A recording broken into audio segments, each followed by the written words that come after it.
All right. I mean, 2.0 guy. Usually the interview would start by me saying who this is. But yes, please. It's usually it's Matthew Holt, talking with Jonathan Bush.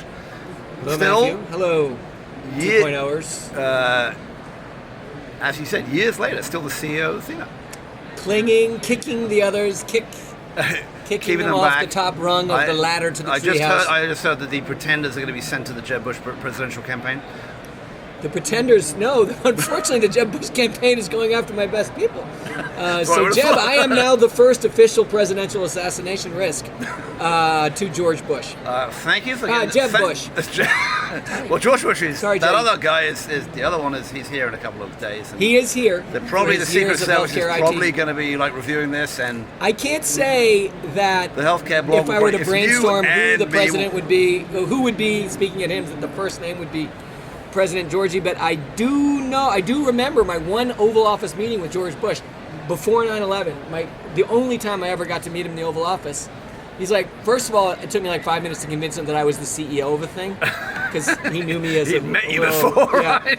And but then he's like, really? And he literally pulled out of his top drawer of his Oval Office desk this spreadsheet. And he said, we think we can get like 25% of the cost of Medicare out with information integration, with better information. I'm like, did you just pull that? Like, was that in there before I got here? He's like, no, it's a big deal. And he's like, the guy who's on it is my Treasury Secretary. I was like, your Treasury Secretary is your, he's like, he thinks there's a huge nut in that.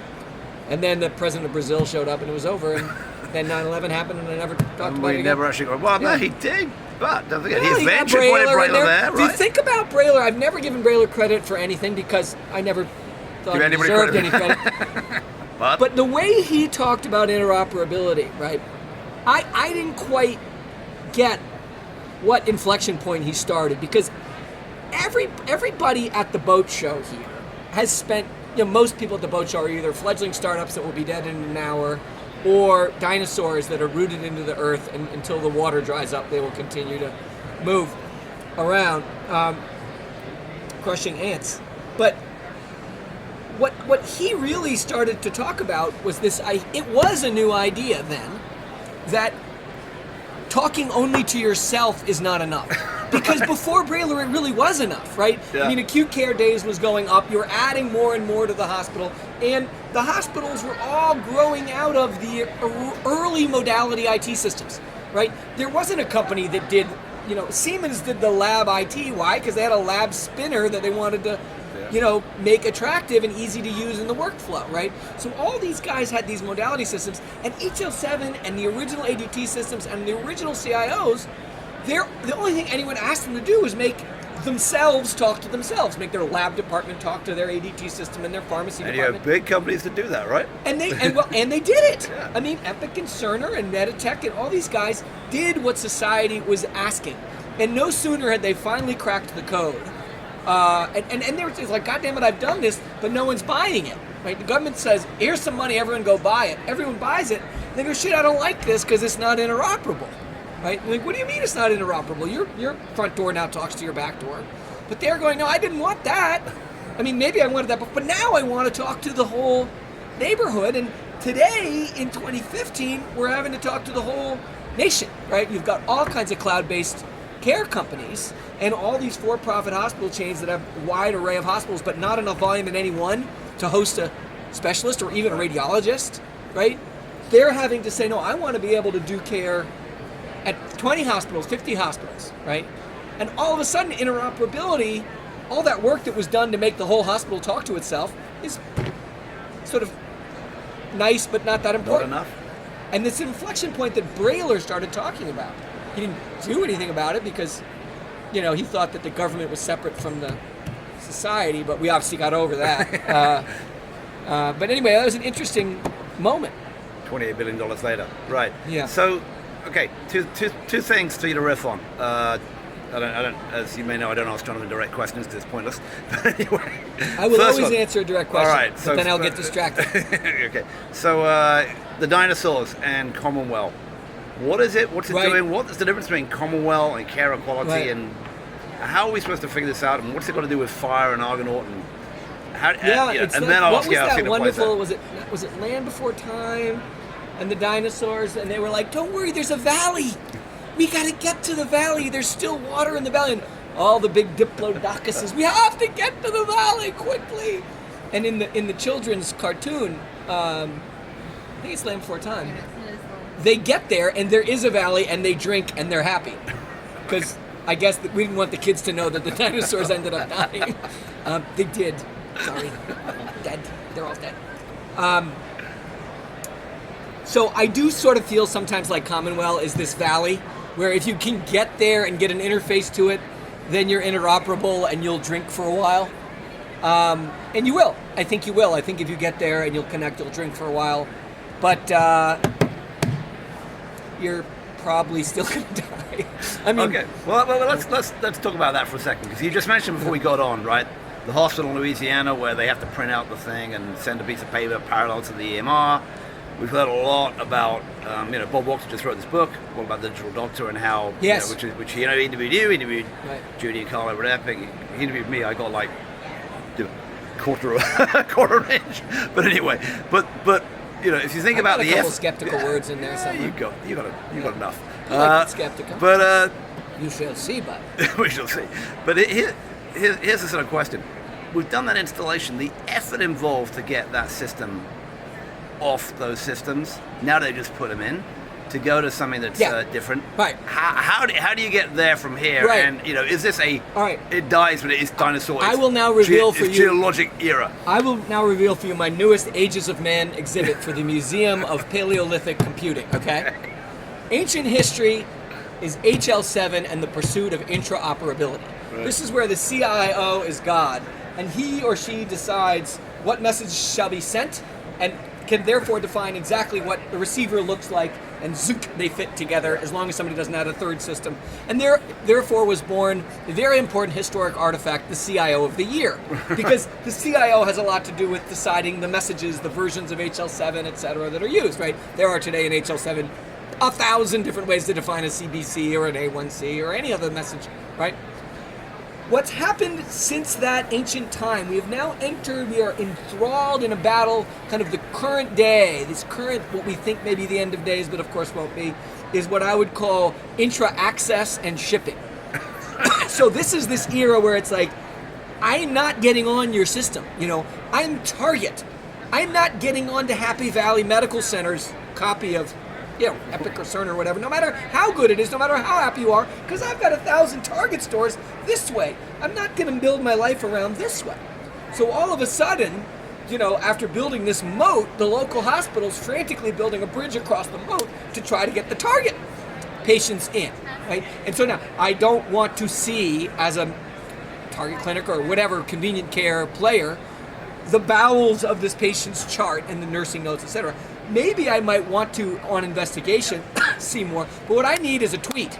I need to see problems, meds, allergies, where they've been, and if I'm alerted to something of concern, I need to be able to click and go to there. So it's access and shipping. And we're used to this today, right? Companies in their heyday are harvesting the access and shipping world. TripAdvisor just did where they've always done access, right? You've always been able to find places that have rooms. But now you can actually, through an API, book the room, right? Kayak always used to be able to find great combinations of flights. Now you can, through an API, book the flights, right? I believe that what's going to go on from this Himms to the next is a bunch of hospitals are going to roll over and say, and by the way, the guys that are on Kayak, the vendors that are on Kayak and TripAdvisor spent the first 5 years of their life, of Kayak and TripAdvisor's life, fighting them, trying to prevent people from accessing them through those sites. They got over it and they said, "Shoot, there's a lot of customers over there. We gotta make it easier. We don't have to make it harder, we gotta make it easier, right?" So I see over this next year, you'll see 5-10 major closed strategy players adopt a full-on open strategy, and they'll say, here's a little XDSB, here's a little Mohs scraping of all my patients. If you see, whether it's through Commonwealth or through an API or through an interface, honestly, tech goes, Right. But it's the will to do it, right? Yeah. And then it's like the good ones will say, and furthermore, if you want, I'll load you up with a single sign-on so the doctor doesn't have to keep 52 passwords, which they hate more than They hate that more than cancer. It's amazing. So that then they're starting to ship. They're saying, I'll allow you in to look in my environment, right? That's cool, and that's going to happen for the next few years. Meanwhile, in the garage and basically at Health 2.0, right? Not to plug you, but I have to. You can plug me, it's right. It hurts. I like physically hurt right now in the bowels, but there are these new companies, and I'm sure you've been covering elsewhere the spike in VC investments, and more excitingly, in VC valuations, which is going to cause a much bigger spike in investments of cloud-based companies that obsolete most of the modalities that are in this building. Right. Now today, none of these big guys are going to buy it. They're conservative, they're cautious, it's not secure. We're watching Anthem get hacked. But little by little, they're going to grow. They're going to connect into marketplaces like ours, right? And then they're going to be that's the open platform era. That's the third age of man. I can't see what happens past that, but that's where I think in 5 Himmses from now, there will be Athenas that dominate rheumatology or radio oncology, or there'll be deep vertical companies within healthcare that, of course, they have a native technology environment they work within. But like Athena, it's not going to be the product. It's going to be the store you go into to get the product, which is this incredible network of oncologists that are second-guessing everything and testing everything across hundreds of medical centers because the diseases are all small and there's no one hospital that has enough of them and blah, blah, blah. And they're mapping it to 23andMe and they're getting some genome action in it, right? That's going to be 5 Himmses from now. And then I don't know. And so in all ages of man exhibitions, like there's a white man in a suit with a briefcase, and that's the end of time. That's as far as I can go. I don't know what happens after that. But that gets me 5 Himmses. Okay, so in the next 5 Himmses, years, cycles, paleologic, geologic time, whatever it is. Okay. Yeah, 5 Himmses, probably 35 Himmses. We've assumed, well, it is healthcare. So let's assume that we get to the world where everyone else opens up. You see most of the other guys are getting there, right? They're talking the open game. Certainly talking it. Talking it, and we'll a lot harder to walk that walk when your customers each are a separate instance. Don't know how they pull that off, but God bless them, they should try. I mean, everybody should run to the valley, right? Everyone should run to the valley before Sharp Tooth comes. I forgot who the Sharp Tooth, run, baby dog. Don't you ever know? I don't remember. Holly's main role here is to try to remember. She's a parent of small children from the 60s. My children are now old and cynical, but they used to worry whether Sharp Tooth would get Baby Doc before Baby Doc got to the land with the extra water, called Commonwealth. Do you think that the way that happens is that so let's talk about 2 things you're doing. The deal you did with Razor Insights and also with John Lamke, well not John Lamke, but Bethesda Leakiness. That looks to the outside world as though you're coming at the area you're coming at the things inside the moat with the tunnel underneath to sort of rip and replace both from you had the low end and now the high end. Well, there will always be now. Well, I think our strategy is there's some good IP that's inside of that particular moat, and it happens to be web-based. How Holamka got to keep his job all those years, I don't know, but thank God he did, right? So he spent all this money on a pretty neat app. I mean, it's not industrial strength, but it's matured in terms of features, in terms of functionality, just almost on pace with anyone in terms of safety. I mean, it's much more sophisticated than Epic on chemo. I think anyone would say, in terms of chemo administration and safety precautions and things like that, which doesn't make it better than Epic by any stretch. It's not. But it gives us kind of a shot in the arm of feature functionality that would take us years. Our intent is to take that feature functionality way outside into the smallest institutions, to the edges of the ambulatory to inpatient transition. So we'll take it to critical access hospitals and community hospitals and surgical center chains, and then we'll take it to larger community hospitals. And then someday some kook medical center will be deciding between death and dishonor, and they'll say, shit, let's just go to Athena. But that's the way I see it. The fact that we were able to get one of the guys that are really top end ivory tower to take our millions and millions of dollars, aside from their brilliance and insight and wisdom, they also have $50 million or whatever. But that's the strategy there. I don't think we'll be toppling the major medical centers from the top and they'll say, oh, yeah, let's rip and replace anything, honestly. I think things die and they'll replace as they die. And then I think more importantly, they'll take they'll take apps. They'll take pieces of Athena, and then as the little pieces die out, they'll replace pieces, and we'll grow more like wall mold than the Russian army. All right. So a good wall mold. So relative to that, okay. So you should mention Razor Insights as well. Yeah, Razor Insights, same idea. In fact, Razor's a multi-tenant platform that's designed to serve lots of customers. Obviously, WebOMR is specifically for Beth Israel and their kin. So Razor is actually a good architecture for us to sit on. We need to take the physician and patient access layer off and put Athena on. But then, there's a nice queue for the lab and a nice queue for the pharmacy and a nice queue for the imaging department. And, you click to admit. And so that piece is, and you can add multiple customers onto the, multiple table spaces onto the same database. So that stuff's good. And most importantly, we've got 30 willing, alpha patients to work with. The hospitals. The hospitals. Just to be clear, you didn't buy 30 patients. Just to clarify. I'm just making. Well, we didn't buy the hospitals either. They can find us, of but course.